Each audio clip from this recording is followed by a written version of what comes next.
Hello' মাই dear students, আজি মই আকৌ এটা নতুন চেপ্টাৰলৈ আহি গ'লোঁ from class 11 supplementary book Ranga's marriage by Masti Venkatesha Iyengar. তো ইটো এটা বহুত tradition, westernize idea, arrange marriage এনেকুৱা ধৰণৰ টপিকৰ ওপৰত কথা পাতিব। এণ্ড মানে আমাক একদম ইয়াৰ ছেটআপটো একদম এখন গাঁৱৰ ওপৰত দেখুওৱা হৈছে, য'ত মানে আগৰ কাষ্টমছ, ৰিলিজনছ, ছুপাৰষ্টিশ্যনছ কেনেকুৱা আছিল, বাট আজিৰ ডেটত যেতিয়া মানে মানুহবিলাক অলপমান মডাৰ্ণ হৈ গৈছে, শিক্ষিত হৈ গৈছে, কেনেকুৱা হৈ গৈছে, তো সেইটোৰ ওপৰতে মানে। এণ্ড এই চেপ্টাৰটোৰ নাম যে ৰংগাছ মেৰেজ, বিকজ ইয়াতে যোনটো মানে মেইন কেৰেক্টাৰ আছে ৰংগাপ্পা, সেই ৰংগাপ্পাৰ বিয়াৰ ওপৰতে কথাটো আৰু। তো সেইকাৰণে এই চেপ্টাৰটোৰ নামো ৰংগাছ মেৰেজ। তো এই গল্পটোৰ ছেটআপ হৈছে হোচাহালি বুলি এখন গাঁও আছে, মাইচুৰ বুলি এটা যে ষ্টেট আছে সেই তাতে, ঠিক আছে। আজিৰ ডেটত, বৰ্তমান ডেটত আমি তাক কৰ্ণাটকা বুলি জানো।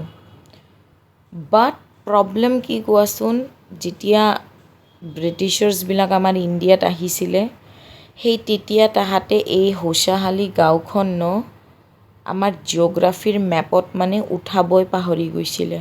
সিহঁতে মানে সেইটো পাহৰিয়ে গৈছে যে এই গাঁওখনো আছে।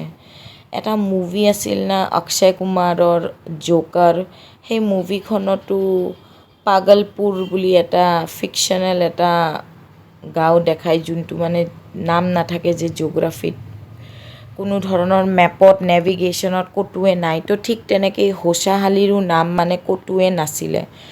গোটেই ব্ৰিটিছাৰ্ছবিলাকে মানে পাহৰিয়ে গৈছিলে সিহঁতক এড্ৰেছ কৰিবৰ কাৰণে। আৰু ব্ৰিটিছাৰ্ছবিলাক যোৱাৰ পাছত ইণ্ডিয়ান অফিচাৰবিলাক আহিল, ইমান যে কাৰ্টোগ্ৰাফাৰ্ছ আহিল, কোনেও মানে সেই নামটো উঠোৱাই নাই আৰু তাহাঁতৰ গাঁৱৰ। তো ৰাইটাৰে যেতিয়া এইখিনি কথা কয়, এইখিনিৰ পৰা মানে তেওঁ আমাক এইখিনিয়ে আইডিয়া দিয়ে আৰু যে কেনেকুৱা ধৰণৰ ছেটআপ হৈ আছে এই গল্পটোৰ আৰু কি হ'ব।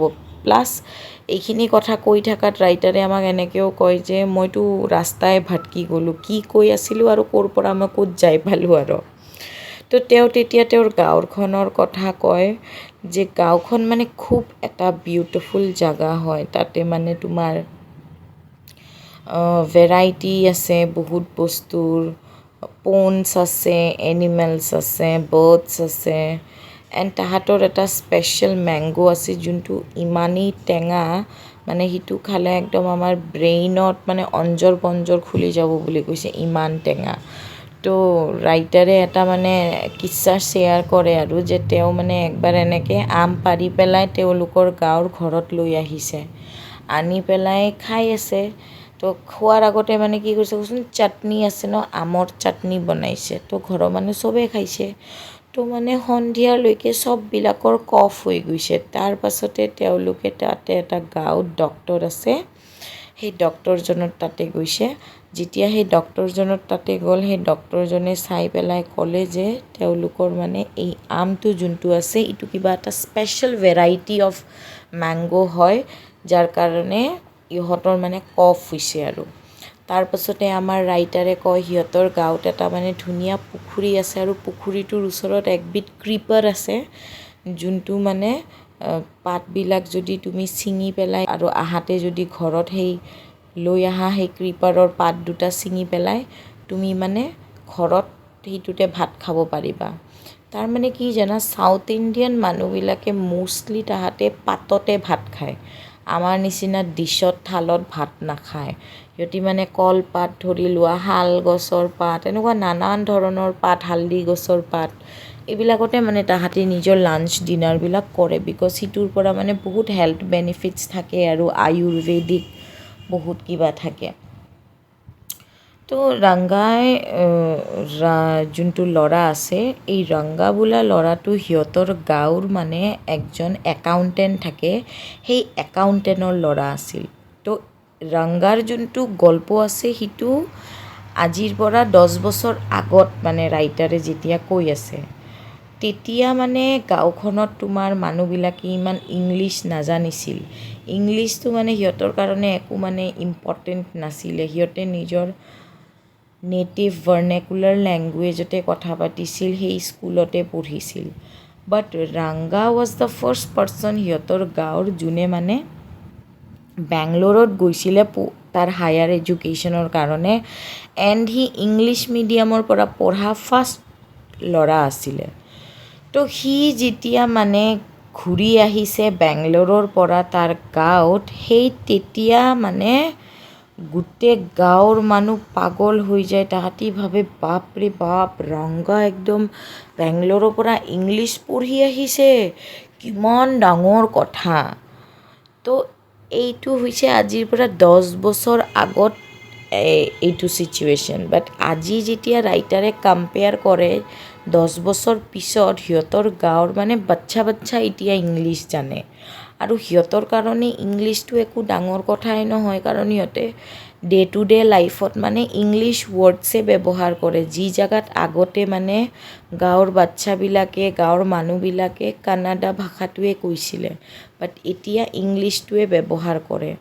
তো তেওঁ এটা মানে এক্সাম্পলো দিয়ে ৰাইটাৰে যে ৰামা ৰাও বুলি এটা মানুহ আছে সিহঁতৰ গাঁৱত। সেই সিহঁতৰ ঘৰত এজনী মাইকী খৰি বিক্ৰী কৰিব আহে। তো ৰামা ৰাওৰ যোনটো ল'ৰা থাকে, ল'ৰাটোৱে আহি পেলাই মাইকীজনীক মানে দাম সোধে। দামটো সোধাতে মাইকীজনীয়ে যেতিয়া দামটো কয়, ছামথিং এৰাউণ্ড মানে 4 টকা কয়, কোৱাতে তেতিয়া মানে ৰামা ৰাওৰ পুতেকে কয় যে মোৰ লগত চেঞ্জ নাই। তো মাইকীজনীয়ে চেঞ্জ ৱৰ্ডটো বুজিয়ে নাপায় আৰু তাই মুখৰ ভিতৰতে কিবা মাৰ কৰি গুচি যায়। আমাৰ ৰাইটাৰো তাতে প্ৰেজেণ্ট থাকে তেতিয়া। তো ৰাইটাৰে কয় যে ৰাইটাৰেও চেঞ্জ ৱৰ্ডটোৰ কি মতলব সি নাজানিয়ে মানে। তো সেই তেতিয়া তেওঁ মানে ৰাংগাক যাই সোধে, তেওঁ মানে এক্সাম্পল দিয়ে আৰু যে এতিয়াৰ টাইমৰ মানুহবিলাকেতো জানেই, বাট তেতিয়া আজিৰ পৰা 10 বছৰ আগত নাজানিছিল। আৰু সেইকাৰণে যেতিয়া ৰাংগা বেংগলোৰত থাকি পেলাই 6 মাহ থাকি ইংলিছ পঢ়ি আহিছে, গাঁৱৰ মানুহ যেতিয়া শুনা পাইছে যে ৰাংগা আহি আছে, তেওঁলোকে মানে একদম কিবা হৈ গৈছে। তেওঁলোকৰ মনত মানে এনেকুৱা ভাৱ যে ৰাংগা বা কেনেকুৱা আছে, ৰাংগা বা দেখাত বোধহয় বদলি গৈছে, তাৰ চকু হাত মুখ নাক চব চাগে বদলি গৈছে। তো যোনদিনা ৰাংগা মানে তাৰ ঘৰত অহা খবৰ পায়, গোটেই গাঁৱৰ মানুহবিলাক উঠা দি আহি তাৰ ঘৰৰ আগত একদম ভিৰ কৰি থাকে। আৰু সেই ভিৰত আমাৰ ৰাইটাৰো থাকে।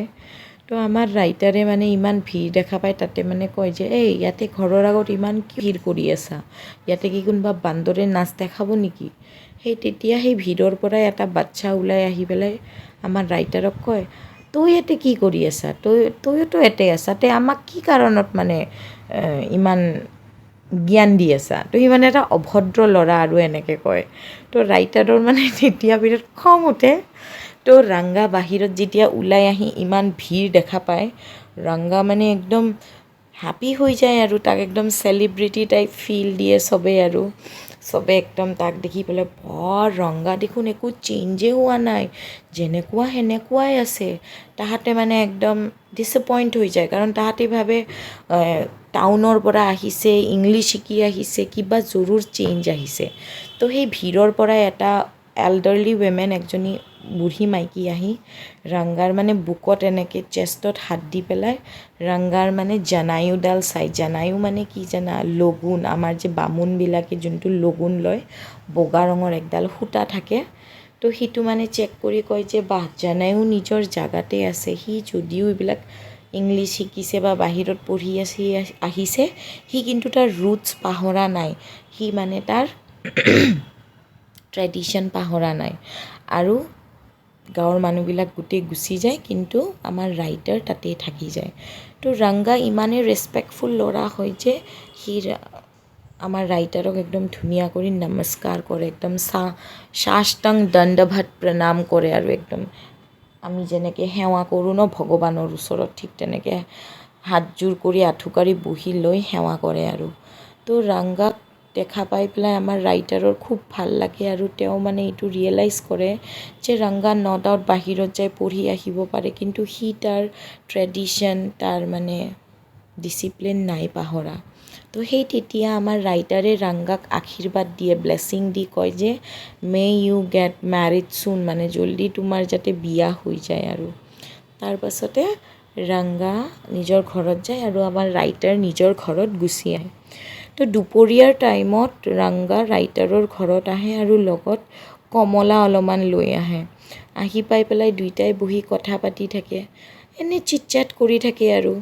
তো ৰংগাৰ কথাবিলাক শুনি পেলাই মানে আমাৰ ৰাইটাৰে গম পায় যে ৰংগা মানে বহুত মেচিউৰ্ড হৈ গৈছে আৰু এতিয়া সি মানে সেই গাঁৱৰ ছুপাৰষ্টিচিয়াছ কথাবিলাক এইবিলাক ধৰণৰ কথা মানে এতিয়া সি বিশ্বাস নকৰে সি মানে লজিকেল কথা কয় আৰু সেই তেতিয়া আমাৰ ৰাইটাৰে ৰংগাক মানে বিয়াৰ কথা সোধে আৰু যে তোমাৰ বিয়াৰ ওপৰত মানে তুমি কি ভাবিছা তেতিয়া ৰংগাই কয় যে এতিয়াতো মোৰ বয়স হোৱা নাই বিয়া কৰাবলৈ আৰু আমাৰ গাঁৱত যে মানে সৰুতে কম বয়সতে বিয়া কৰাই দিয়ে মানে বাল্য বিবাহ কৰাই দিয়ে তো সেইটো মানে মই পচন্দ নকৰোঁ কাৰণ মই বিচাৰোঁ যে মেচিউৰ্ড হৈ যোৱাৰ পাছত ইজনে সিজনক জনাৰ পাছত তেতিয়া বিয়া পাতাটো বেছি ভাল আৰু এৰেঞ্জ মেৰেজ কৰিলে বহুত ধৰণৰ প্ৰব্লেমছো হ'ব পাৰে তাত কৰি মেচিউৰ্ড হৈ পেলাই ল'ৰাটোৱে ছোৱালীটোৰ বিষয়ে অলপমান ভালকৈ জানি ছোৱালীটোৱে ল'ৰাটোৰ বিষয়ে ভালকৈ জানিলে তেতিয়া মানে বিয়াখনো ছাকচেছফুল হয় আৰু তো সেইকাৰণে মানে সি কয় যে মই বিচাৰোঁ যে ময়ো মানে মোৰ লাইফত এজনী মেচিউৰ্ড ছোৱালীয়ে বিয়া পাতিম নহ'লে যদি মই এটা সৰু ছোৱালী বিয়া পাতোঁ তাইতো মোৰ ফিলিংছে বুজি নাপাব মই কিবা যদি কওঁ তাইতো ভাবিব গালি দিয়া বুলি তাই পেনকৈ বাচ্ছাৰ নিচিনা কান্দি থাকিব তো তেনেকৈ মানে সিহঁতৰ মানে সংসাৰখন ভালকৈ নচলিব আৰু তো সেইকাৰণে সি মানে বিচাৰি আছে যে এটা ৰাইট টাইমত ৰাইট গাৰ্ল এটা যদি পায় সি মানে বিয়া পাতিব এণ্ড সিয়াৰ মানে ইচ্ছা নাই আৰু বাচ্ছা ছোৱালীৰ লগত বিয়া পাতিবৰ কাৰণে তো যোনটো আমাৰ ৰাইটাৰ থাকে এই ৰাইটাৰক এই গোটেই গল্পটোত মানে শ্যামা নামেদি মানে ৰেকগনাইজ কৰি আছে আৰু তো আমাৰ এই শ্যামাই কি কৰে সি মানে মেটচ মেকাৰ হৈ যায় আৰু সি মানে ডিচাইড কৰে যে ৰংগাপাৰ বিয়া ময়ে মানে দিম তো সি কি কৰে এটা এৰেঞ্জমেণ্ট কৰে যোনটো ৰামা ৰাও আছিলে যাৰ ঘৰত সেই যে খৰিটো যে বিক্ৰী কৰিব আহিছিল সেই ৰামা ৰাওৰ ঘৰত এটা মানে তাৰ 11 বছৰীয়া নিচ আছে ৰামা ৰাওৰ নিচ তাৰমানে ছোৱালীজনীৰ মাক বাপেক নাই তো তাইৰ খুৰাকৰ লগতে ডাঙৰ হৈছে আৰু তো ৰত্না যদিও অৰফেন হয় তাই কিন্তু বহুত ভাল ছোৱালী বহুত চাৰ্মিং পাৰ্চনেলিটি তাই বীণা বজাব জানে হাৰমনিয়াম বজাব জানে এটা গাঁৱৰ পৰিৱেশৰ ছোৱালী মানে ধুনীয়া আৰু তো শ্যামাই মানে ভাবে ৰত্না বেষ্ট ছোৱালী হ'ব ৰংগাৰ লগত বিয়া হ'ব কাৰণে তো সি কি কৰে সিদিনাখন তাইক মানে সিহঁতৰ ঘৰত মাতে আৰু লগতে ৰংগাপাকো সিহঁতৰ ঘৰত মাতে তো যেতিয়া ৰত্না আহে ৰত্নাক মানে কয় যে এটা গান গাই শুনোৱাচোন ৰত্না তো ৰত্নাই মানে ধুনীয়া কৰি গান গোৱা ষ্টাৰ্ট দিয়ে তো ঠিক টাইমত ৰংগাপাৰো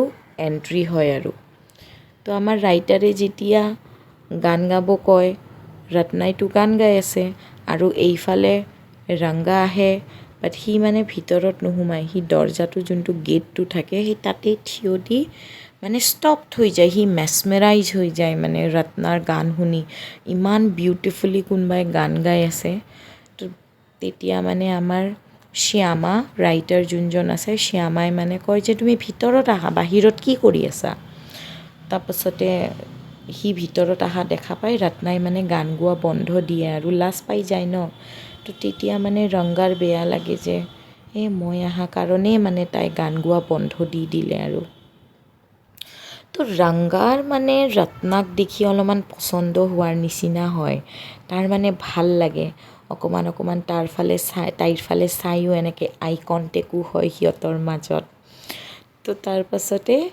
শ্যামাই কয় ৰত্না যোৱা আমাৰ কাৰণে মানে খোৱা বস্তু লৈ আহা তাৰপাছতে এই যোনটো আমাৰ ৰংগা আছে ৰংগাই ৰাইটাৰক সোধে যে এই চুনী ছোৱালী যে তোমালোকৰ ঘৰত আহিছে এই নাম কি হয় এইৰ নাম ৰত্না কয় এই কি বিয়া হৈছে নেকি? তো আমাৰ ৰাইটাৰে কি কয় জানা, বদমাচি কৰি পেলাই তাৰ আগত মিছা কথা কয় যে তাইতো বিয়া হৈ গৈছে।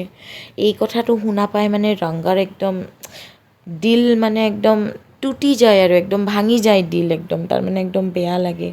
বিকজ সি অকণমান লাইক কৰাৰ নিচিনাও কৰে। তো সেই তেতিয়া আমাৰ ৰাইটাৰে কয় কিয় তোমাৰ কি হ'ল ইমান মনটো যে বেয়া হৈ গ'ল?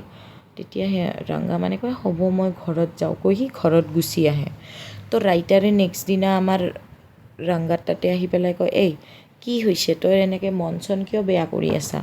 তোৰতো বিয়ালৈ মানে এনেকুৱা কোনো কি নাছিল, কিয় তই কি তাইক কি পচন্দ কৰিছা, ৰত্নাক কি পচন্দ কৰিছা নেকি? তেতিয়া ৰংগাই মানে নকয় আৰু নকয় যে সি মানে কি কৰে, সি কয় নহয় একো নহয়। তো আমাৰ ৰাইটাৰে শ্যামাই কি কৰে, কয় যে ব'লা তোমাক মই আমাৰ একজন শাস্ত্ৰী আছে, এষ্ট্ৰলজাৰ আছে, তাতে লৈ যাওঁ। সি অলপমান নিজৰ তোমাৰ ওচৰত মানে টটকা কৰিব, অলপমান কি কৰি দিলে তোমাৰ মানে ভাল লাগি যাব আৰু যি তোমাৰ ভিতৰত ইম'চনেল চেঞ্জ আহি আছে বা যি তোমাৰ বেয়া লাগি আছে। তো এইটো একচুৱেলি আমাৰ ৰাইটাৰৰ শ্যামাৰ এটা ট্ৰিক থাকে, তাৰ ফ্ৰেণ্ডৰ লগতে সি মানে এইটো গোটেই প্লটিং কৰি গোটেই ছেটআপটো কৰি আহে। তো তাতে যেতিয়া শ্যামাই ৰংগাক লৈ যায়, তো অলৰেডি শ্যামাৰ একজন ফ্ৰেণ্ডে মানে শাস্ত্ৰীৰ ভেষভূষা পিন্ধি পেলাই বহি থাকে আৰু সি মানে তাৰ হাত চাই, তাৰপাছতে তাৰ মূৰত এনেকৈ টাচ কৰে, এনেকৈ কিবা কিবি তাৰ কুণ্ডলী চোৱাৰ ঢং কৰি এনেকৈ এক্টিং কৰি পেলাই কয় যে তোমাৰ প্ৰেম হৈছে, তোমাৰ সেইকাৰণে এনেকুৱা হৈ আছে, তোমাৰ মানে কিবাহত ডেষ্টিনিত লিখা আছে জল্দি তোমাৰ বিয়া হ'ব, এণ্ড যোনজনী তোমাৰ মানে ছোৱালীৰ লগত বিয়া হ'ব তাইৰ নামটো সাগৰীয়া বস্তু মানে অ'চেন ৰিলেটেড বস্তুৰ লগত কানেক্টেড আছে, মানে যেনেকৈ ধৰি লোৱা লাইক কমলা, পঞ্চী, মানে ধৰি লোৱা তোমাৰ ৰত্না এনেকুৱা ধৰণৰ নাম আৰু। তো যি এনেকৈ কোৱাৰ লগে লগে মানে আমাৰ ৰাইটাৰে কয় আৰু কি ৰত্না নামৰতো এজনী ছোৱালী আছেই আমাৰ গাঁৱৰ, সেই ৰামা ৰাওৰ মানে নিজজনী। তো তেতিয়া ৰংগাই আৰু কি কয় কেনেকৈ মোৰ তাইৰ লগত বিয়া হ'ব, তাই দেখোন অলৰেডি বেলেগক বিয়া পাতিছেই আৰু তাই বোলে মেৰিডে হয়। তো সি মানে একদম ডিছএপইণ্ট হৈ যায়। ফাৰ্ষ্টতে অকণমান হেপ্পী হয় বিয়াৰ কথা শুনি, কিন্তু যেই মানে শুনে যে মানে নহয় তাইতো বিয়া হোৱাই আছে, সি মানে ডিছএপইণ্ট হৈ যায়। তাৰ পাছতে আমাৰ ৰাইটাৰে তাৰ আগত ট্ৰুথটো ৰিভিল কৰি কয় যে ঐ মই তোক ঠগাই আছিলোঁ, তোক মই এনেই কৈছিলোঁ তাই বিয়া হোৱা বুলি, তাই বিয়া হোৱা নাই। তো তাৰ পাছতে এই ষ্টৰিটো ফাষ্ট ফৰৱাৰ্ড হৈ যায়, 10 বছৰমান ফাষ্ট ফৰৱাৰ্ড হৈ যায়। তো এতিয়া মানে ৰংগা আৰু ৰত্নাৰ বিয়া হৈ এতিয়া বাচ্চা হৈ গ'ল, মানে সিহঁতে হেপিলি মেৰিড হৈ গ'ল আৰু সিহঁতৰ এতিয়া এটা বাচ্চা হৈছে। আৰু ইয়াৰ্ছ লেটাৰ মানে ৰংগাই মানে তাৰ ফ্ৰেণ্ড মানে শ্যামা ৰাইটাৰজনক তেখেতৰ ঘৰত ইনভাইট কৰে, তাৰ পুতেকৰ 3rd বাৰ্থডে থাকে, এণ্ড তেওঁলোকৰ যে বাচ্চাটো থাকে ৰংগা আৰু ৰত্নাৰ ল'ৰাটোৰ নাম শ্যামাই ৰাখে, মানে বিকজ ইয়াৰ কাৰণে মাক বাপেকেও লগ হয়। তো সেইকাৰণে এটা ট্ৰিবিউট দিয়াৰ কাৰণে সেইকাৰণে মানে শ্যামা নামটো তাৰ পুতেকৰ ৰাখে আৰু ইয়াতেই মানে এই ষ্টৰিটো এটা হেপ্পী এণ্ডিং হৈ যায়। তো আই হোপ তোমালোকে এইটো বুজি পাইছা। It was just A summary, মই তোমালোকক জাষ্ট এটা অ'ভাৰভিউ দিলোঁ। এণ্ড মই যিহেতুকে ক'লোঁ এইটোৰ থিমবিলাকেই আছিল আমাৰ ট্ৰেডিশ্যনৰ ওপৰত, মৰেলিটিৰ ওপৰত, ইনফ্লুৱেঞ্চ অফ ইংলিছ, তাৰপিছত হিউমেন মেনুপুলেশ্যন, এইবিলাকৰ ওপৰতে থিম ৰিলেটেড আছিলে। এইটো এটা বিউটিফুল শ্বৰ্ট ষ্টৰি হয়। আই হোপ তোমালোকৰ ভাল লাগিছে। Thank you so' much, bye by.